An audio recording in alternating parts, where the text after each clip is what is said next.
Ô, doutor, eu Tudo vou certo precisar agora? acionar o Código de Defesa do Consumidor porque tivemos uma interrupção aqui no fornecimento, né? Mas está tudo ok agora. É, Acontece, essa nova era, né? A gente está apto a em isso acontecer audiência, mesmo, não tem muitas jeito. vezes, né? Não raro. Doutor, mas como eu dizia, então, fazemos parte da mesma safra, né? De advogados de 14, 15 anos para cá. Me formei na Faculdade de Direito de São Carlos, FADISC, que infelizmente hoje não mais existe, e grandes colegas, bastante mesmo, pessoas assim do nosso convívio, se formaram lá também. Doutor, me identifiquei bastante com a questão do direito do consumidor, né? Na época, ainda quando acadêmico, eu tive uma oportunidade de fazer um estágio no PROCON. E eu sempre que vejo, eu comento isso, ele fala, não, isso daí foi seu esforço. Eu falo, não, a oportunidade apareceu e devo muito ao doutor. O Pelanca, o doutor Luiz Francisco Fernandes, foi quem me deu a oportunidade na época assim, foi meu professor também na época de segundo grau, de contabilidade no Adelino Bordion. Então, é uma pessoa, não só porque a família dele sempre teve uma boa amizade com meu pai, com os meus pais, né? Mas eu vi ali uma identidade, né? Falei, que bacana. E ele próprio me deu a oportunidade na época, então, ainda que tivesse ingressado como estagiário, de alguma forma coordenar os trabalhos ali no órgão de defesa do consumidor. Então, devo sim, isso daí já externei várias vezes para o doutor Pelanca, né, nosso amigo, essa gratidão. Ele me abriu essas portas e gostei. Na época, eu gostei bastante, procurei me especializar. Então, hoje, recentemente, aliás, tive aí por 4 anos na gestão anterior como diretor PROCON. Mas graças à oportunidade lá dada atrás, no governo do doutor Adalto Scardoelli, onde o doutor Luiz Francisco Fernandes, então, permitiu, me deu essa oportunidade e, graças a ela, fui convidado para esses últimos 4 anos. Então, esse é o resumo, né, do Marcos, advogado, por que ele se dedicou a essa área, graças a uma oportunidade que um dia foi dada, né, para aquele jovenzinho de 20 anos atrás, ele agarrou e estamos aí, e com muita honra, com bastante... digo o seguinte, doutor, é uma área, o consumidor, todos nós somos consumidores, né? Ah, mas o cara é milionário consumidor. Ah, o fulano de tal vende o almoço para pagar a janta, falando assim um português mais claro, né? É consumidor da mesma forma, o código está aí para todos, né? Então, é uma área que eu gosto bastante mesmo e fico sempre à disposição aquilo que a gente puder contribuir, né? Aprendendo diariamente. Daí a gente não cessa nunca, né, doutor?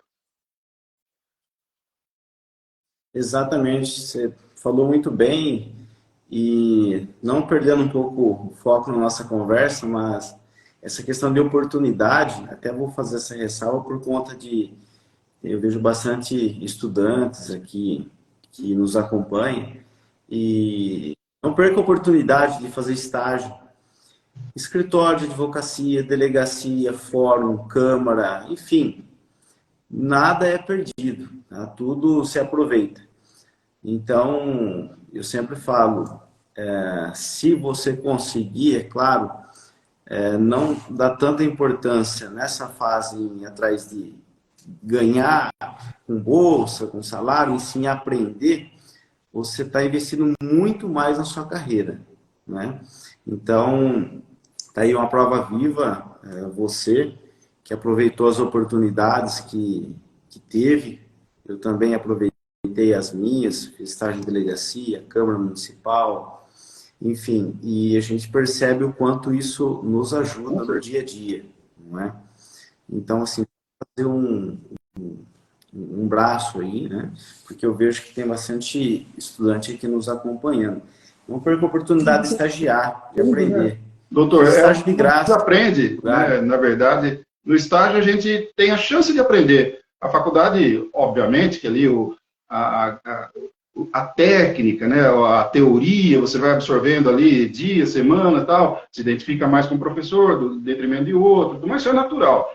mas a oportunidade do estágio, como o doutor muito bem pontuou, seja numa delegacia, seja num grande escritório ou naquele pequeno, não tem problema algum. Você agrega muito conhecimento, e isso é para o resto da vida. Isso daí tem coisas, acredito que o doutor também, de vez em quando, passa por isso, mas tem coisas que a gente depara no dia a dia, ali na vida jurídica, né, com um determinado obstáculo, puxa vida, como que eu vou transpor isso daí? E aí, algo lá do estágio de 20 anos atrás, acende aquela luzinha e fala, puxa vida, eu lembro disso. Era outra época, era no fax ainda, era no papel, mas resolvemos assim. Então, por que não utilizar hoje? Faz parte, e que os estudantes que estão nos acompanhando agora, ou depois, se nos acompanharem, assistirem, façam de tudo para poder estagiar. Ah, mas estágio é obrigatório. Faça estágio, o obrigatório, aquele por querer aprender mais, se deu oportunidade, agarra. Isso é para o resto da vida. Com certeza. E se vir a bolsa ainda, você está ganhando para aprender. Ganhando para aprender. Então, mas, doutor, legal, muito boa. O seu currículo é sensacional, sua história profissional. A gente conhece a sua autoridade na cidade, que diz respeito principalmente a direito do consumidor. E vou abrir já inicialmente até para você dizer o que hoje mais o consumidor, que mais pesa, qual a maior dificuldade do consumidor que ele mais enfrenta hoje no dia a dia. Doutor, eu não diria nem que se trata, propriamente dito, de direito do consumidor, puramente, mas os golpes, as ciladas, seja através de uma publicação no Facebook, Instagram, não importando qual o portal ali, a mídia utilizada, até propriamente outros, o que a gente, hoje mesmo, né, nós tivemos um caso, e isso não vejo falta de ética comentar, até pelo ambiente que nós estamos, da pessoa se viu diante de um prejuízo de quase 20 mil reais, e aí eu pormenorizo. Imagina, se o veículo, olha só a situação, e isso aí o doutor é capaz de falar assim, poxa vida, vejo sempre, se o veículo está exposto, seja no marketplace ou qualquer outra vitrine virtual, por 50 mil reais, mas o preço dele no cotidiano, o preço dele na habitualidade é de 80, 90, 120 mil, não faz sentido aquilo, não tem lógica, e as pessoas, infelizmente, caem mesmo. Então, bati a papo hoje, em frente à delegacia com um colega, e ele falou, poxa, Marcos, às vezes o cara está aqui, o vendedor, aliás, o comprador e o intermediário. Quem é dono do produto, da caminhonete ou do carro, seja lá qual for o bem, sequer sabe dessa negociação. E o cara faz 50% de pagamento, esperando que depois retire o carro. Resumo da ópera, é golpe, fica no prejuízo, dificilmente a gente consegue resolver. Claro que existem ferramentas que buscam desfazer esse imbróglio aí, mas é muito difícil. E hoje, doutor, eu vi um caso em que a pessoa tirou foto de um veículo na frente de uma concessionária de renome e anunciou. O dono da concessionária sequer conhecia, não era dono daquele veículo. Falou, não, esse veículo nunca nos pertenceu. Não, mas você vai me entregar ele, eu já te fiz tanto, fiz 50%. Falou, não, de jeito nenhum. Eu nunca tive esse carro aqui no meu estoque, olha como está. Então, estou pontuando a respeito porque tem acontecido demais. Tem acontecido muito mesmo. Seja dessa maneira que estou descrevendo, né? Ou seja, a questão também bancária, que tem demais, empréstimos nunca solicitados, enfim, mas aí é uma outra situação. E esse dos veículos assim, é questão de utilidade pública. Se nós, advogados, ou qualquer outra pessoa, entidade, puder massificar, tentar passar para frente a importância de você checar, seja no portal da Fundação Procon, seja no IDEC, seja no Reclame Aqui, esse tipo de artimanha, esse tipo de golpe, a gente consegue minimizar. Tem sido um grande problema, doutor. E estou falando isso, o nosso bate-papo é de direito do consumidor hoje, né? A ênfase é essa. São consumidores, caíram num golpe, mas são consumidores, não deixa de ser. Tentou adquirir e não conseguiu. Então, tem sido um grande problema. O doutor me perguntou qual tem sido aí o grande problema e tudo mais. Esse tem sido, se não o maior, né? Se não o maior atualmente. A gente percebe que, na maioria desses casos, acaba transcendendo Sim. na esfera criminal, não é? Ela se inicia com toda essa maquiagem, como o doutor mesmo disse, de uma venda e acaba se transcendendo para a esfera criminal. A gente percebe, eu vejo algumas pessoas que acabam sendo vítimas, umas a gente até atua na condição de defesa, outros na questão da acusação, mas grande parte dessas questões, elas acabam se tornando de forma É crime, criminosa, não é? não deixa de ser. Né? Então, isso a gente tem que tomar muito cuidado. A gente sabe que hoje tem uma oferta muito grande, principalmente na internet. Você não sabe nem se você está no site que é confiável. Por exemplo, da Magalu, a gente sabe que é loja confiável, mas a gente não Exato. sabe se é o site deles mesmo. A gente fica, de certa forma, vulnerável e tem... O triste tem pessoas que são gananciosas, né? Algumas caem em golpe porque viu um valor muito abaixo, viu um valor que não compreende aquele bem e acaba adquirindo. A hora que vai ver, acabou em um golpe, enfim. Aí tem que fazer todo o mecanismo que, na maioria das vezes, acaba não localizando, porque o meio digital hoje a gente percebe que, embora a legislação venha acompanhando, mas os mecanismos de identificação ainda eles são muito fracos, né, doutor? Então acaba ficando impune. Então esse que é o ponto de vista que eu tenho em relação a essa questão do direito consumidor, não é? O doutor percebe que também, eu não sei, mas eu percebo que não estou dizendo no âmbito municipal, estadual, mas no geral, o doutor entende que também falta uma fiscalização do poder público? O poder público tem obrigação, com certeza, de fiscalizar, não permitir que isso, da maneira que está, continue, pelo menos coibir. Dando um outro exemplo, da quantidade de problemas enfrentados pelos consumidores, já adentrando a esfera criminal, doutor, nós temos também as questões bancárias. As questões bancárias, elas têm lesado, aí já é um público específico. Ali a questão do idoso, daquele que tem ali um dinheirinho guardado e principalmente os aposentados e pensionistas. Esses passaram por um momento muito difícil, bastante delicado, ao ponto de nós termos, à época que eu estava lá no órgão de defesa do consumidor, a promotoria, o próprio Poder Judiciário nos oficiando para saber, olha, o que está acontecendo? Tem que ter fiscalização sim, mas ali o poder público dificilmente consegue chegar. O consumidor ele tem que ter também uma consciência, ali, um discernimento de que, veja bem, o camarada chamou ali no celular, olha como isso é comum. Provavelmente o doutor vai falar, isso daí semanalmente a gente tem noção, sim, de que acontece.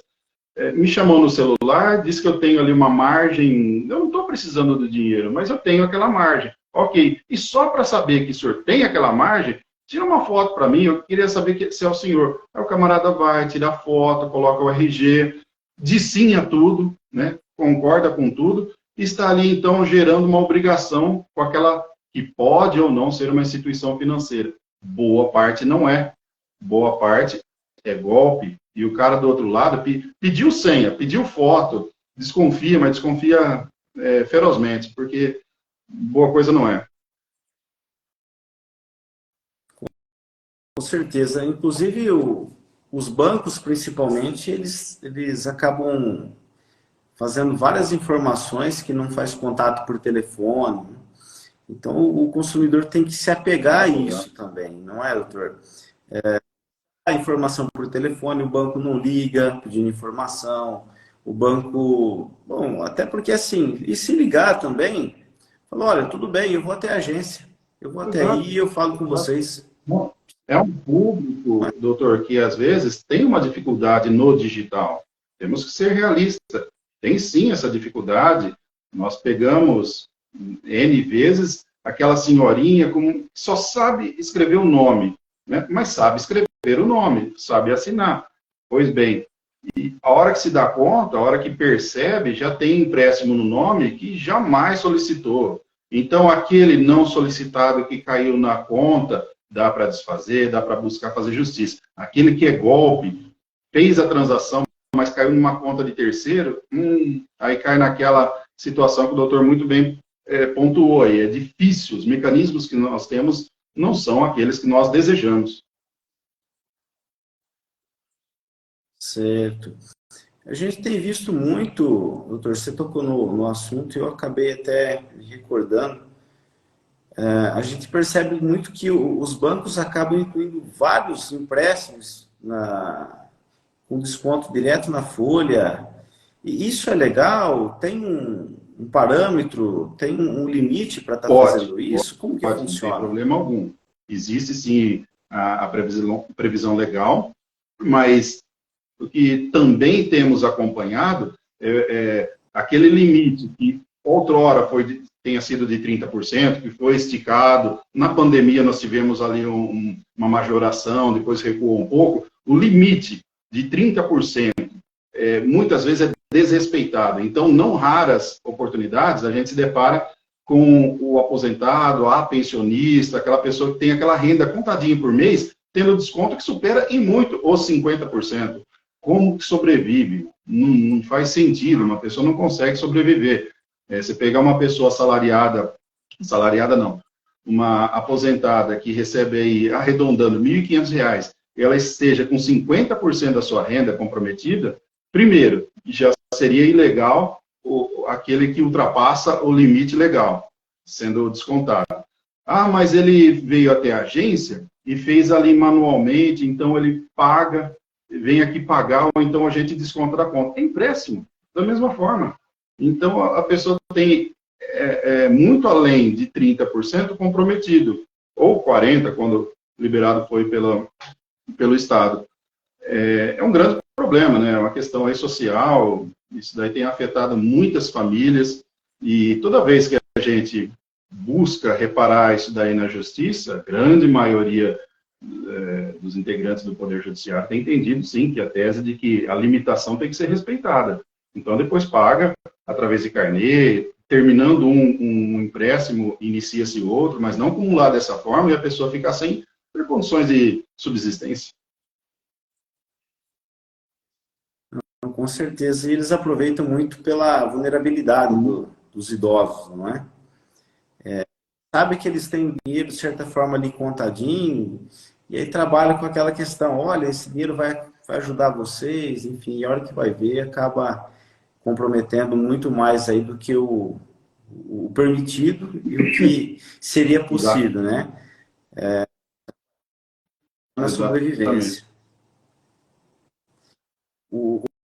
Hoje, toda essa...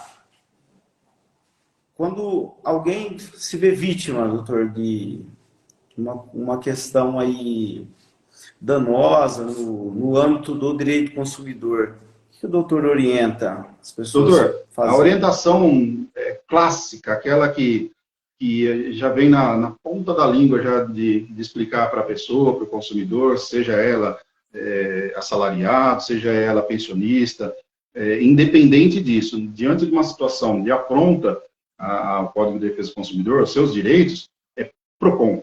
Né? Equivale, mas eu fui vítima de um golpe. Se nós estamos numa situação criminosa, qual seria a orientação? Boletim de ocorrência, para você relatar à autoridade ali o que aconteceu, né? O boletim está relatando o que aconteceu, a mesma coisa na esfera do direito do consumidor. O que é feito lá, que chama-se CIP, né? É como se fosse um boletim de ocorrência detalhando ali, ó, o consumidor esteve aqui, relatou tal situação, é vítima nos termos do artigo tal, assim, assim, assim, assim, e então é notificada a empresa para que se manifeste. Olha, está dizendo que não fez empréstimo em tal banco, tem vindo cobrança, tem vindo desconto. que vocês têm a dizer? Abre-se ali o prazo de 10 dias úteis, né? Não sei se houve alteração, mas resolve, não vai resolver? Vai para uma segunda etapa, que seria ali a reclamação fundamentada, enfim, tem lá o trâmite, né? E se você pula isso, doutor, no meu entendimento, na minha forma de avaliar, dificulta bastante depois o próprio advogado buscar os direitos do consumidor no Poder Judiciário. Pelo menos aqui em Matão, eu vejo muito isso. Vejo a nossa excelentíssima juíza, a pessoa que eu tenho um respeito, admiração gigantesco pelo juizado, né? A nossa juíza do Juizado Especial Civil, ela sempre que possível, ela pede. Ela falou, mas foi tomada alguma providência no âmbito administrativo? Buscou-se o órgão de defesa do consumidor? O nome já diz, né? O órgão de defesa do consumidor. Tem que buscar. Então, a primeira orientação, doutor, estou até me alongando, mas seria essa: buscar no órgão de defesa do consumidor da sua cidade relatar. Então, vai ser feito ali uma espécie de boletim de ocorrência, que é a CIP, né? É feito esse documento ali. Isso tem uma serventia muito grande posteriormente, no caminhar ali, se necessário for, o ingresso no Poder Judiciário. Interessante. A gente nota também um ponto muito crítico, doutor, é a questão dos juros abusivos. Sendo ele na questão de financiamento de carro, financiamento de imóveis, que quando a pessoa às vezes está naquela ânsia e acaba assinando, fazendo, como o doutor enxerga essa questão de juros abusivos em relação a essas aí questões? nós temos um confronto. Por quê? Existem vários colegas, e eu respeito toda a opinião contrária, que entende que é possível sempre você reaver ali uma situação mais favorável ao consumidor. Sim, o código diz que sempre uma decisão tem que ser a mais favorável ao consumidor. Ok, mas o juro que foi pactuado lá atrás, que foi conveniente para a parte que buscou o crédito, não pode simplesmente ser quebrado, não pode ser simplesmente rasgado aquele instrumento. Então, por mais que a gente queira ajudar, amparar o consumidor, aquele juro pactuado, aquele juro que ele é remuneratório, ele não pode simplesmente ser rasgado. O juro moratório, esse perfeitamente, e não são raras as vezes. Em muitas ocasiões, a gente pega ali um cara, uma situação que pagou 60 parcelas de um determinado veículo, que, por exemplo, a parcela era de R$1.000, mas todo mês caía o vencimento para o dia 2. Todo mês o camarada, a pessoa, o consumidor, ela pagava no dia 12, no dia 15. Então, o que incidia ali, tarifa disso, taxa do não sei o quê, tudo aquilo que não seja os 2% de multa, 1% de juro ao mês, aquilo é ilegal. Então, esse juro moratório, esse a gente consegue. E o código é muito claro. Ele fala que aquilo que se você pagou indevidamente tem que ser devolvido de que forma? Em dobro, né? É muito claro o código. Então, ao longo de 60 parcelas, se todo mês você pagou R$300 a mais, serão 600 vezes 60. Aí dá uma grande quantia. Isso daí é possível, isso daí a gente vê no dia a dia acontecendo. Mas o juro pactuado, aquele que foi conveniente, a pessoa falou, eu queria comprar esse carro, mas o juro está um pouco alto, mas eu preciso, eu vou assinar. Aí você vem 2 anos depois, 1 mês depois, 3 anos, querer simplesmente rasgar isso daí, eu não vejo com bons olhos, até porque a chance de perder é bastante grande e, honestamente, não vejo um amparo, a não ser que a pessoa tenha sido vítima ali de uma situação ludibriada, uma pessoa que, olha, aqui a senhora vai pagar 2%, mas a hora que pega o contrato, que veio 30 dias depois, estava lá 3,2%, 2,9%, aí tudo bem.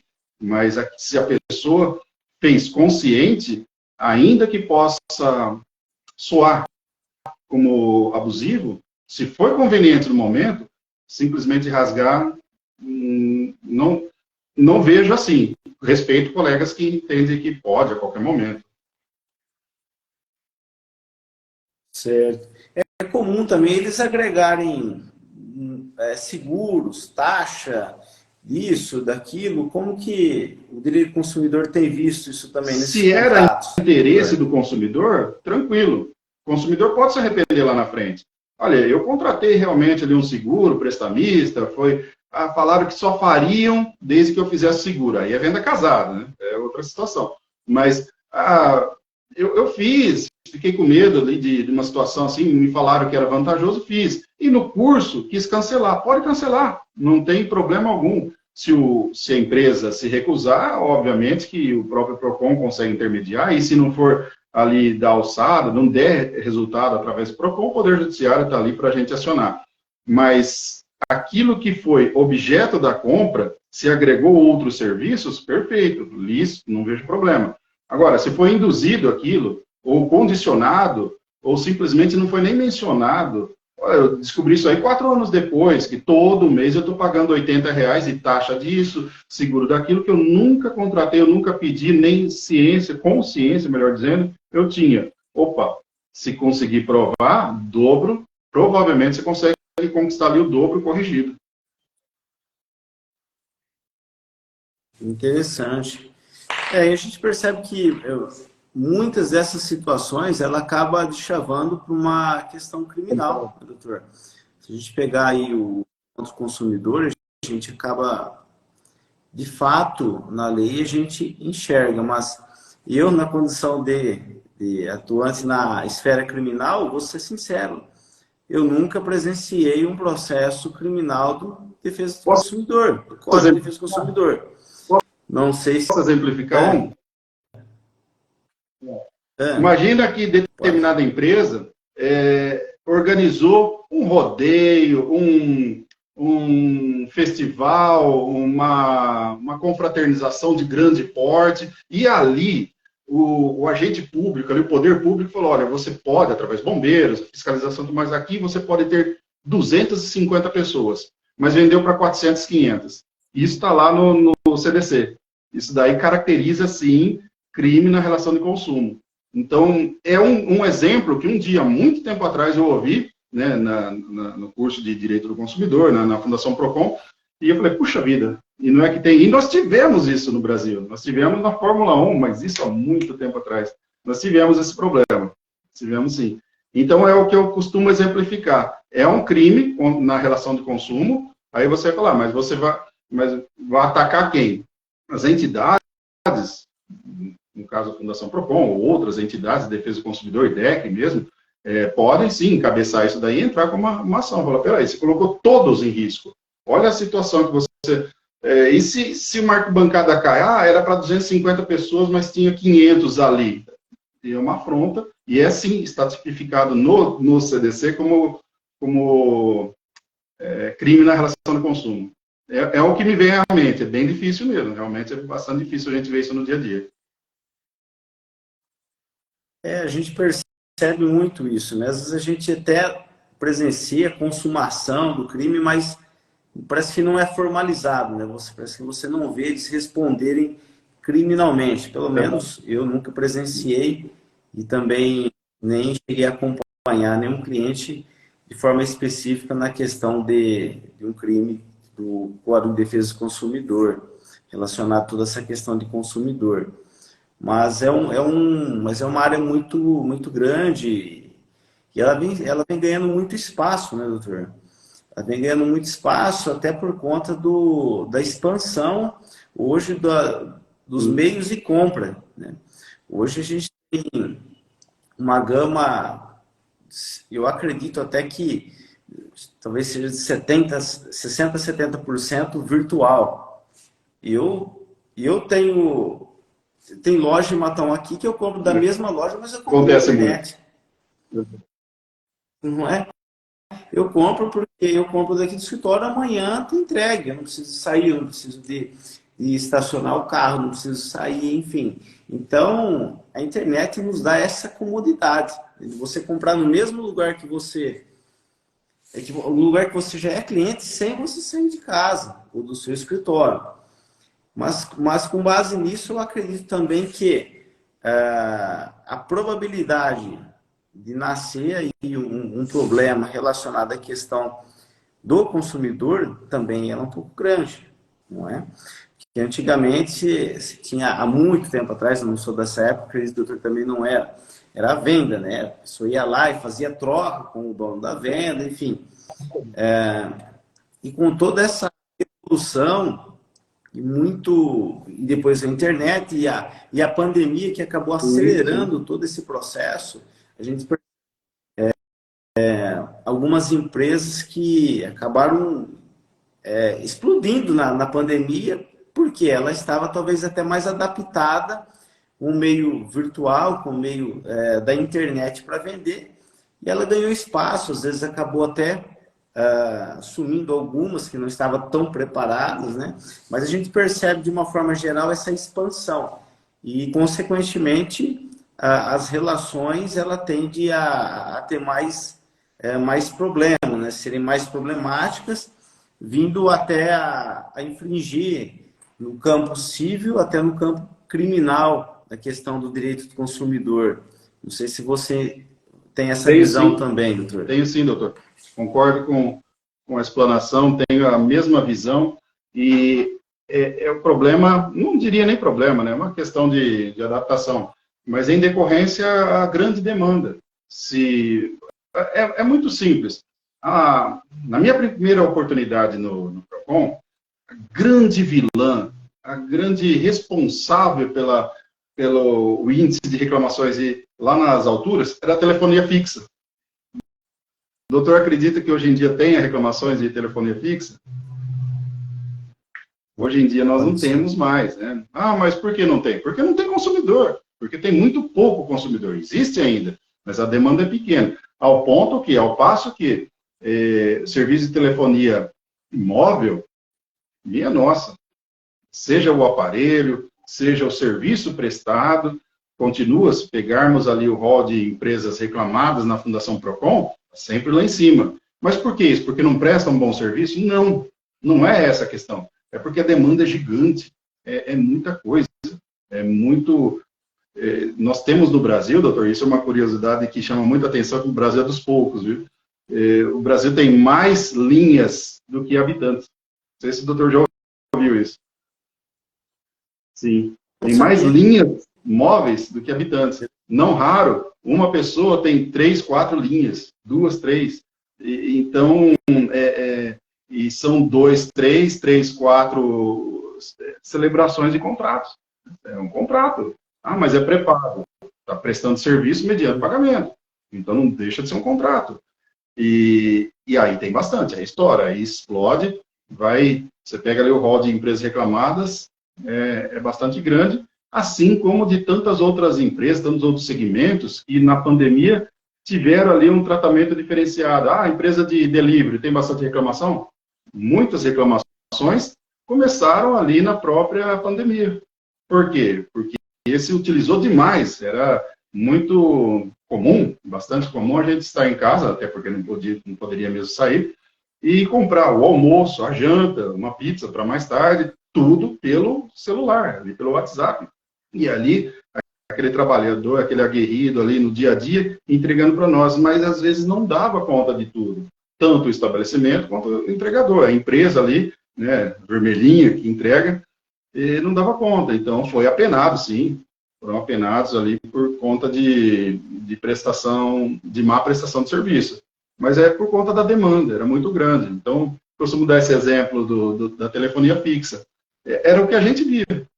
Mas o que hoje tem problema demais aqui no órgão de defesa do consumidor? Telefonia fixa. Chove lá do outro lado do país e aqui já está dando problema. Então, era muito, porque quase todas as residências possuíam. Hoje em dia, bem poucas, né? Então, essa questão sazonal, essa questão de segmento, hoje eu afirmo para o doutor que a telefonia móvel, tá?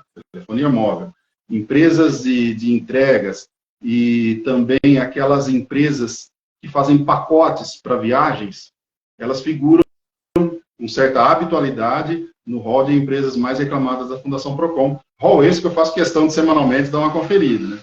Mas figura assim.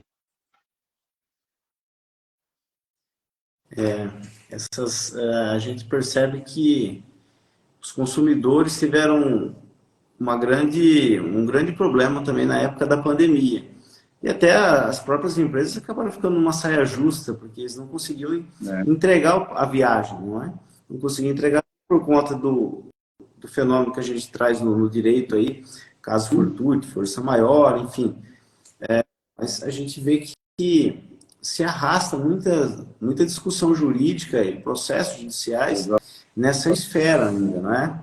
Então, principalmente nesse ramo de no ramo de viagem. viagem, doutor, pacotes e mais pacotes que eram criados especificamente para aquele período, já imaginando que teria ali um encerramento um pouquinho anterior ao que nós efetivamente tivemos, mas esses pacotes de viagens, que nem o caso fortuito, força maior, vamos lá, isso daí acho que é bastante interessante para os estudantes, principalmente, que estão nos acompanhando. Eles isentam as empresas de responsabilidade? Não. Por quê? Na minha visão, tá, doutor? Respeitando o entendimento de outros colegas.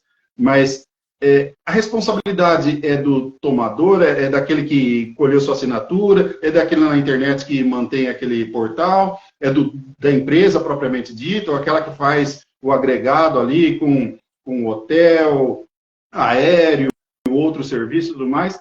Talvez seja do primeiro, do segundo, do terceiro ou de todos eles, mas uma coisa é certa: a culpa, a responsabilidade, a culpa não é do consumidor.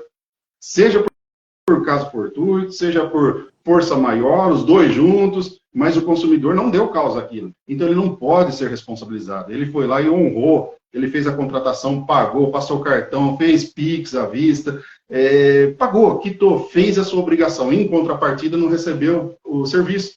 Então, N situações justificam, mas o consumidor não deu causa àquilo. Então, ele não é culpado, ele não pode sair no prejuízo. O código é bastante claro quanto a isso. A Lei 8.078, ela deixa muito claro que o consumidor não pode ser punido, não pode ser responsabilizado por aquilo que não causou, não deu causa. Então, a exceção da exceção foi o que nós vivenciamos. Nós fazemos parte de um corpo jurídico de advogados que vivenciaram, certamente, doutor, algo que colegas com muito mais idade, com muito mais experiência, não tinham vivenciado, que foi o advento da pandemia. Então, nós vimos o quanto que o direito do consumidor ele teve que se arrumar ali, que de algum modo, para proteger o consumidor. Porque a pandemia colocou tudo de pernas para o ar, né? Questão médica mesmo, meu Deus. Mas o consumidor não deu causa daquilo, né? Com certeza. Com certeza. A gente percebe que o Código de Defesa do Consumidor foi um avanço que veio de encontro com as necessidades, né, do consumidor. E isso tem como objetivo proteger a parte mais frágil, né, doutor? Então, eu acredito que caiu como uma luva e cada vez a tendência é ele, de certa forma, se expandir, até por conta da própria evolução da sociedade, né? Tecnologia que acaba desenvolvendo. Olha, a gente estava conversando até há pouco tempo atrás, a tecnologia que permite você comprar, que dando mais um passo, permite a pessoa cometer crime, e tudo dentro de uma esfera de uma relação, uma suposta, uma maquiada, uma relação de negócio maquiada, mas para cometer crime. Então, assim, eu vejo que o Código de Defesa do Consumidor, ele veio uma hora excelente, e a gente percebe que ele vem avançando, aperfeiçoando, e é claro, sempre protegendo a parte mais frágil, não é? A gente sabe que é o consumidor e não a empresa. Então, a gente vê com bons olhos isso, não é? Então, assim, doutor, eu acho que, bom, bate-papo sensacional. Se o doutor quiser dizer mais alguma coisa, mais algum ponto aí interessante, mas acho que foi de grande monta aí esse bate-papo, muito esclarecedor. Não poderia ter outra pessoa para falar de direito do consumidor se não fosse o doutor. Doutor, uma coisa que ficaria bacana que a gente também fazer constar, nós constarmos nesse bate-papo. Diferente de outros códigos, E isso daí a gente vê na faculdade e no dia a dia, na profissão, depois fala, puxa vida, é bem diferente mesmo. Nós temos o Código Civil, o Código Penal, a consolidação das leis do trabalho, mas nenhum diz que aquele que assim, que visa os códigos, né? Dizer, olha, esse aqui é seu direito, esse aqui é seu dever. Diferente do código, o nome já diz, é Código de Direito e Proteção do Consumidor. Ali ele já diz, ó, você é a parte fraca, a parte infinitamente frágil diante do poderio financeiro, de monopólios, às vezes, das empresas. Se não existisse esse código, que não é só para regular, é um código de proteção ao consumidor. Se não existisse esse código, voltarmos aí antes de 90, nós tínhamos a seguinte situação, doutor. Eu comprei aquele extrato de tomate, mas eu não sei o que tem dentro dele, porque não tinha obrigação de saber, não tinha obrigação de dizer o que constava lá. Aí ele vence quando? Vai usando, porque não tinha obrigação, era subsidiário ali, Código Civil da época, né? Nós pegamos, não sei se o doutor chegou a pegar a transição do Código 2002, chegou a pegar, né? Sim. Peguei isso aí também. Nós pegamos o outro lá, cara, depois da transição para o 2002, que ótimo, né? Pegamos um aprendizado. Mas não existia uma lei específica que dissesse, falou, olha, isso daqui dura tanto, essa parte aqui do carro, que você está comprando esse equipamento aqui, um acessório, ou então uma peça de reposição, você está pagando 2, 3, 5 mil reais, quanto tempo de garantia? Garantia? Que isso? Não existia. Olha que... E se você procurar, não vai encontrar, porque não existia obrigação. Fulano de tal dava 5 anos de garantia por mera liberalidade, para fazer fidelização com seus clientes. Mas dizer que tinha obrigação, não. E olha, fazendo um link para os dias atuais, nós estamos passando por algo muito parecido com as importações diretas da China para cá. Nós temos esse probleminha a ser resolvido. Porque os produtos que vêm de lá para cá, boa parte não diz, isso aqui tem 90 dias de garantia. Seria o mínimo. Mas essa daqui, se quebrar, você vem aqui que eu troco. Onde está escrito isso? Né? Então, algumas coisas ainda alguns avanços têm que acontecer. Nós tivemos ali uma importantíssima medida do governo federal, que agora até 50 você tem ali, não tem mais aquela preocupação, será que vai ser pego, tem que ser taxado, vou ter que pagar, e o produto que eu comprei de 60, 70 reais vai para 250. Então, agora está um pouquinho mais claro isso daí, né? Desde que a empresa, a pessoa jurídica, faça adesão ali à questão tributária. Mas tem que avançar bastante, porque não são raras as vezes que você precisa de uma peça, de um carro, de uma moto, alguma coisa assim, fala, puxa vida, tem direto da China e vem rápido, coisa de 10 dias está aqui. Aí você manda vir. Mas pôs no carro, tal, não tem qualidade, não serviu, como é que você faz? Não faz, porque eu vou reclamar com quem? Então isso aí, no meu ponto de vista, tem que amadurecer. É algo que a gente tinha antes do Código de Defesa do Consumidor. Agora a gente tem que, nesse tipo de situação, nessa situação, a gente precisaria de uma melhora, na minha visão.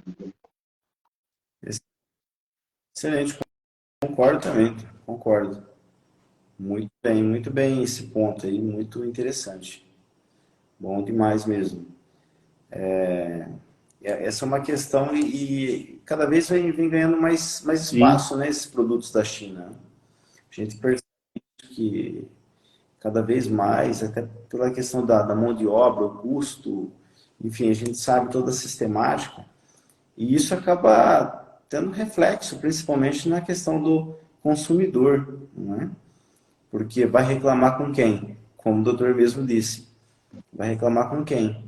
Porém, você, no momento da compra, você foi consumidor. Você esteve numa condição muito mais precária do que quem estava oferecendo o serviço. Né?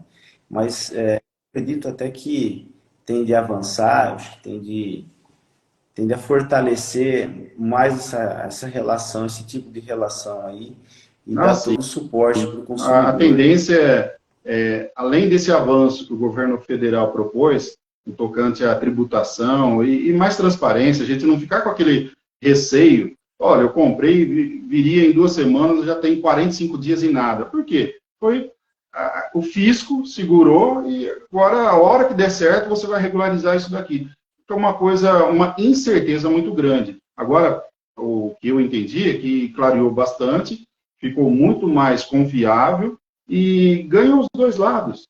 Certamente ganham os dois lados, porque as empresas de lá vendem um volume muito maior, satisfação muito grande aqui do consumidor do lado do Brasil, que precisa de um pouquinho mais de regramento, né, um pouquinho mais de eficiência, eu diria, na questão do problema que ocorreu ser resolvido. Isso é muito fácil, grandes empresas já fazem isso. Assistência técnica aqui no próprio país. Isso precisa acontecer, porque o momento que você tiver um problema, você tem a quem recorrer. Ah, mas lá do outro lado do Brasil, isso aí dá para resolver tranquilamente. Isso aí manda com remessa reversa, você não paga nada, o consumidor não tem que ter custo algum com isso. Então, são avanços que já estão acontecendo e esperamos que aconteçam ainda mais. A gente tenha mais em prol do consumidor. Com certeza, com certeza. Maravilha, doutor. Foi muito bom o bate-papo aqui hoje. Quero agradecer novamente aí por ter aceitado o convite, esse bate-papo. Tá? Se tiver alguma pontuação aí para dizer, quero agradecer também a todo mundo que passou aqui. Às vezes alguém passou e não conseguiu ficar, talvez por compromisso, mas, enfim, todos que nos prestigiaram aí nesse início de noite. Então, fique à vontade, está com a palavra novamente. Ô, doutor, para mim é uma satisfação muito grande. Eu me vejo aqui como um amigo, como o doutor, eu fico bastante à vontade. A nossa luta diária ali pela conquista dos direitos dos nossos clientes, que são consumidores, outras vítimas de injustiças. Então, a gente vê isso no dia a dia, e esse bate-papo fortalece, não só entre nós, colegas, mas todos aqueles que estão nos acompanhando, aqueles que venham depois assistir, respeito sempre o entendimento contrário, né? O direito é assim, e isso é saudável, muito saudável. Tenho minhas posições, meu entendimento a respeito da relação de consumo, mas respeito aquele que entende de forma diversa. A questão dos juros abusivos mesmo, eu sei que às vezes eu bato de frente com colegas que pensam de forma diversa, mas é a forma, é a maneira ali que eu passei a entender esse tema, né? Então, mais uma vez, só para isso daí ficar bastante esclarecido, aquele juro que no momento lá foi conveniente para o consumidor, olha que a gente está para defender o consumidor, mas aquele juro que foi conveniente, foi pactuado, foi firmado, existe um contrato, ele não pode simplesmente ser rasgado.